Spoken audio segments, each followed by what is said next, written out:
और income tax हो, ED हो, सबको जांच करने का अधिकार है। जांच चल रही है।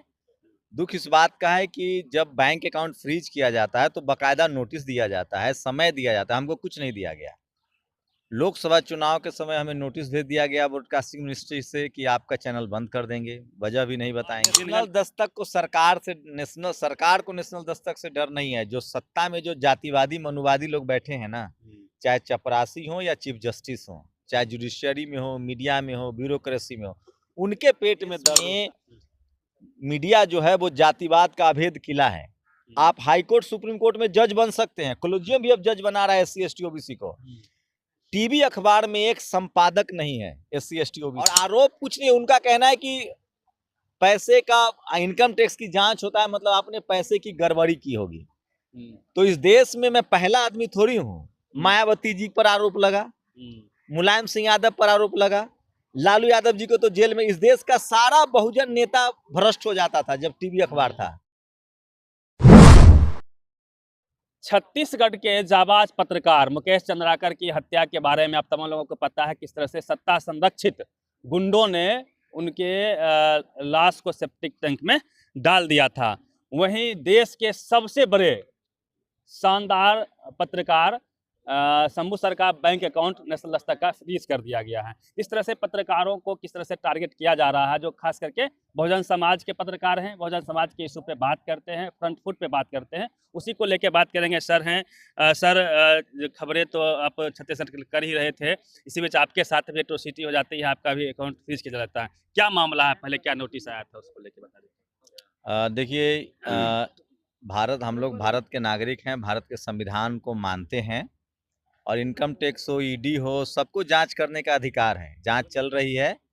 दुख इस बात का है कि जब बैंक अकाउंट फ्रीज किया जाता है तो बकायदा नोटिस दिया जाता है, समय दिया जाता है। हमको कुछ नहीं दिया गया। लोकसभा चुनाव के समय हमें नोटिस भेज दिया गया ब्रॉडकास्टिंग मिनिस्ट्री से कि आपका चैनल बंद कर देंगे, वजह भी नहीं बताएंगे। उसके बाद हम लोगों ने जवाब दिया। उसके बाद अब देखिए कि ठीक दिल्ली में चुनाव है और ठीक उसके मतलब हमें न समय दिया गया, न हमें बताया गया, और हमारा बैंक अकाउंट जो है वो फ्रीज कर दिया गया। तो ये मनुवादी जातिवादियों का पहला लक्षण है कि आपसे नहीं जीतेंगे तो आपके पेट पर लात मारेंगे। तो इन लोग की कोशिश है कि चैनल बंद हो जाए, इनको आर्थिक रूप से कमजोर कर दिया जाए, इनका अकाउंट फ्रीज कर दिया जाए ताकि चैनल ना चले। नेशनल दस्तक से सरकार को क्या डर है? इतने सारे चैनल है, टीवी अखबार नेशनल दस्तक को सरकार को नेशनल दस्तक से डर नहीं है। जो सत्ता में जो जातिवादी मनुवादी लोग बैठे हैं ना, चाहे चपरासी हो या चीफ जस्टिस हो, चाहे जुडिशियरी में हो, मीडिया में हो, ब्यूरोक्रेसी में हो, उनके पेट में दर्द उठता है। अच्छा, आप जाते हैं नौकरी करने, SC ST OBC है, तो प्रधानमंत्री आके आपको परेशान करते हैं नहीं कि मुख्यमंत्री परेशान करते हैं? जो सिस्टम में जो जातिवादी मनुवादी बैठे हैं ना, उनको दुख होता है कि अरे ये दलित, पिछड़ा, आदिवासी क्यों बोल रहा है। सरकार कुछ नहीं करती है। जो जातिवादी मनुवादी, जो bureaucracy, judiciary, media, sports, cinema में बैठे, जिसके खिलाफ हम लोग बोल रहे हैं, हम लोग जाति जनगणना की बात कर रहे हैं, रिप्रेजेंटेशन की बात कर रहे हैं। सर, आप एक तो इंटरनेशनल प्रधानमंत्री को क्या लेना है? आप एक इंटरनेशनल फेस हैं, आपकी बात लोग संजीदगी से सुनते हैं। आप जिस प्रकार से 10 साल से काम कर रहे हैं, तो क्या मोदी जी के नज़र में है? अरे वहाँ से नहीं नहीं, डायरेक्ट हम कोई नेशनल इंटरनेशनल फेस नहीं है। हम एक मामूली से पत्रकार हैं जो अपना काम ईमानदारी से कर रहे हैं, और भारत में जो डाइवर्सिटी नहीं है मीडिया में, हम उस पर बात कर रहे हैं। अब मोदी जी हमको जानते हैं कि नहीं जानते हैं तो भविष्य की बात है, बुलाएंगे तो पता चल जाएगा कि जानते हैं। सवाल है कि इस तरह की चीजें, मैं कह रहा हूं कि जो सिस्टम में जातिवादी मनुवादी लोग बैठे हैं वो, और ये मोदी जी का नुकसान कर रहे हैं। नेशनल दस्तक मतलब शंभू नहीं है। नेशनल दस्तक मतलब भारत का बहुजन समाज है। नेशनल दस्तक मतलब SC ST OBC, अल्पसंख्यक, किसान का है, महिलाओं का की आवाज है, आदिवासियों की आवाज। इस देश में मीडिया जो है वो जातिवाद का अभेद किला है। आप हाई कोर्ट सुप्रीम कोर्ट में जज बन सकते हैं, कॉलेजियम भी अब जज बना रहा है SC ST OBC को। टीवी अखबार में एक संपादक नहीं है SC ST OBC। Hindu SC ST OBC नहीं है। सोचिए, टीवी में नहीं है, अखबार में नहीं है, संपादक नहीं, कोई मीडिया हाउस नहीं है। वो नेशनल दस्तक ने ब्रेक किया, और आज हर शहर में, हर जिले में, हर राज्य में हजारों बहुजन समाज के लोग पत्रकारिता कर रहे हैं। नेशनल दस्तक चूंकि शुरू हुआ तो उसको क्रेडिट मिलता है, तो इससे जातिवादी मनुवादी जो लोग हैं ना, उनको पेट में दर्द होता है और उनकी ये सब नाजायज कोशिश है जिससे नरेंद्र मोदी जी को राजनीतिक रूप से नुकसान हो सकता है अगर उन्होंने ऐसे मनुवादियों पर नकेल नहीं कसा तो। जैसे सर आपने कहा कि हजारों लोग नेशनल दस्तक को देख के या आप लोग को देख के आप लोग हम लोग के आइडियल हैं, हम लोगों ने देखा सुना समझा तब जाके माइक उठाया, नहीं तो हिम्मत नहीं थी। पहली पीढ़ी हम लोग पत्रकारिता में हैं, जैसे तैसे ही कर रहे टूटी फूटी भाषा में, तो आपके साथ ऐसे हो सकता है तो फिर बाकी लोग को थोड़ा सा डर लगेगा। नहीं नहीं, आप समूह देखिए, हम नेशनल दस्तक कोई माइलस्टोन नहीं है, माइलस्टोन बाबा साहब थे। बाबा साहब से पहले ज्योतिबा फुले ने अखबारों में लिखना शुरू किया, फिर बाबा साहब ने 4 पत्रिकाएं निकाली, मुक नायक निकाला, बहिष्कृत भारत निकाला, समता निकाला। तो बाबा साहब ने भी, साहू जी महाराज ने उसको फंड भी किया था। तो मीडिया जो है ना, टीवी अखबार चलाने के लिए पैसा चाहिए और इस देश का कॉर्पोरेट जो है वो तो बहुत, आरजेडी को चंदा मिलता है, समाजवादी पार्टी हो, आरजेडी हो, जेडीयू हो, आपको इन तमाम बहुजन लीडरशिप वाली पार्टियों को चंदा नहीं मिलता। उसी तरह से बहुजन समाज के पत्रकारों को भी चंदा नहीं मिलता है।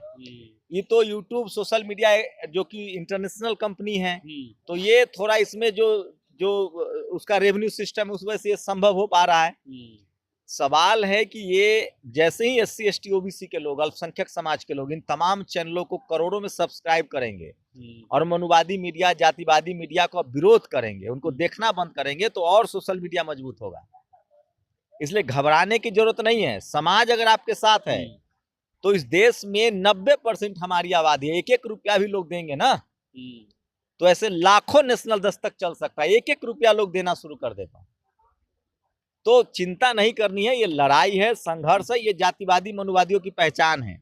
पहले आपको डराएंगे, फिर इग्नोर करेंगे, फिर धमकाएंगे, फिर आपके पेट पर लात मारेंगे। तो इसे घबराने की जरूरत नहीं है। इसे क्या करेंगे सर? बंद करने का भी नोटिस आया है, क्या है थोड़ा सा टेक्निकल चीजें बताइए। नहीं, को बंद करने का नोटिस आया था, हम लोगों ने जवाब दिया, उसके बाद उस पर कोई कार्रवाई नहीं हुई है।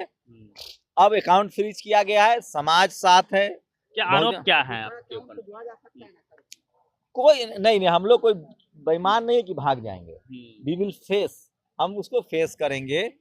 और आरोप कुछ नहीं, उनका कहना है कि पैसे का, इनकम टैक्स की जांच होता है, मतलब आपने पैसे की गड़बड़ी की होगी।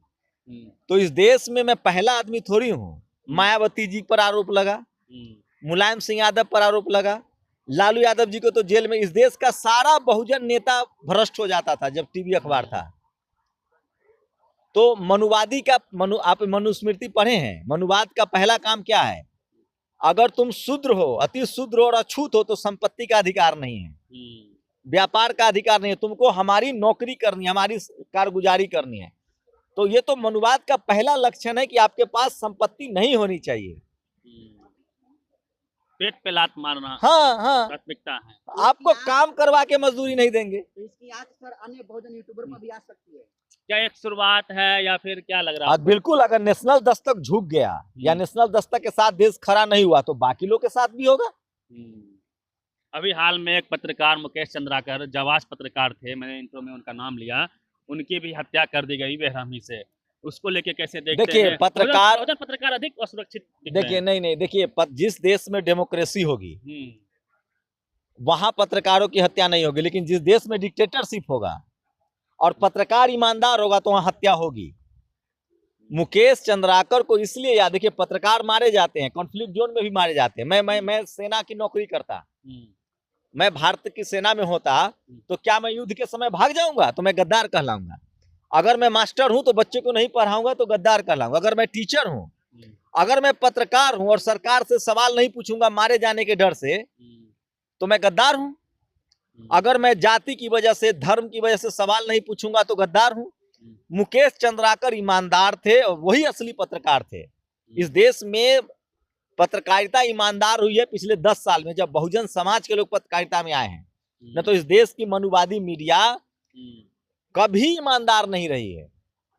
मुकेश चंद्राकर सोचिए, वो उनके रिश्तेदार थे जो आरोपी हैं, हत्या के आरोपी हैं, उनके रिश्तेदार थे, उनकी जाति के थे, उनके धर्म के थे। उसके बाद भी उन्होंने सवाल पूछा और मुद्दे को उठाया। लेकिन भारत का जो जातिवादी मनुवादी मीडिया है वो क्या करता है? टीवी अखबार, हाँ, वो अपना जाति देखता है, फिर धर्म देखता है, फिर पार्टी देखता है। तो पत्रकार अगर आप हैं तो ना आप जाति देखेंगे ना धर्म देखेंगे, आप न्याय के साथ खड़े रहेंगे। ये हम आरोप लोग तो उल्टे मैं- आप लोग पे मना जाता है कि आप लोग जो है बायस्ड पत्रकारिता वही करते मैं हैं, बता हम रहा लोग हूँ, आप वही लोग बता रहा और हूँ, जातिवादी करते वही हैं। बता रहा हूँ। बिहार यूपी में कहते हैं, दिल्ली में जो जातिवादी मनुवादी पत्रकार हैं कि बिहार यूपी में जाति पर राजनीति होती है। जी नहीं, यहाँ जातिवाद के खिलाफ राजनीति होती है। यहाँ कोई दलित सीएम बन चुका है, यहाँ कोई पिछड़ा जननायक सीएम बन चुके हैं। यहाँ बिहार यूपी में जातिवाद के खिलाफ लड़ाई है। हम लोग जातिवाद खत्म करने की लड़ाई लड़ रहे हैं। वो तो चोर कहेगा ही कि तुम चोर हो। चोर कौन कहता है कि मैं चोर हूं? तो कहेगा मैं ईमानदार हूं। जातिवाद मनुवादी तुम हो, जाति तुम्हारे बाप दादाओं ने बनाई, जाति देखकर तुम नौकरी देते हो, जाति देखकर तुम पार्टी के खबर चलाते हो, जाति देखकर तुम नेता की तारीफ करते हो। हम कैसे जातिवादी हो गए? हम लोग शोषित वंचित की आवाज हैं, और शोषित वंचित जो है वो जातिवाद से पीड़ित है। तो हम जातिवाद के खिलाफ लड़ रहे हैं कि जातिवाद फैला रहे हैं? बताइए आप। अच्छा, एक सवाल सर कुंभ को लेके है। आप लगातार खबरें चला रहे हैं कि 5,000 करोड़ का वहाँ पे फंडिंग हुआ है उस मेले के लिए। उतने में कितना यूनिवर्सिटी खुल जाता है, कितने स्कूल कॉलेज खुल जाते हैं। चंद्रशेखर आजाद ने तो यहाँ तक कहा है कि जो पापी हैं वो पाप धोने जाएं, हम तो पापी नहीं है। उनके ऊपर सुपारी निकल जाती है कि गला काटने पे करोड़ों का इनाम। देखिए, किस चीज़ से भारत का संविधान सबको आस्था का अधिकार देता है। किसको कुंभ में नहाना है, किसको हरिद्वार जाना है, वो उनका मसला है। सवाल एक जो सबसे बड़ा मसला है कि नौकरी का निजीकरण हो रहा है। बिल्कुल। सरकार क्या कर रही है? हमको उससे आपत्ति है। सरकार का काम था नौकरी देना, उद्योग पर लगाना, कानून ठीक करना। सरकार नौकरियों का निजीकरण हो रहा है, उद्योग का निजीकरण हो रहा है, और धर्म का राष्ट्रीयकरण हो रहा है। तो मुझे लगता है कि सरकार को स्कूल अस्पताल पर ध्यान देना चाहिए। बाकी जिसकी जहां आस्था है वो जाए, लेकिन यूपी में कोई ये सरकार नहीं कर रही है, ये बहुजन सरकार भी करती रही है। तो मुझे लगता है कि भारत का संविधान सबको धर्म की आजादी देता है। आप किसी भी धर्म को मानते हो, आपके धर्म सुरक्षित हो, जिनको जाना है वहां जाएं, वो करें।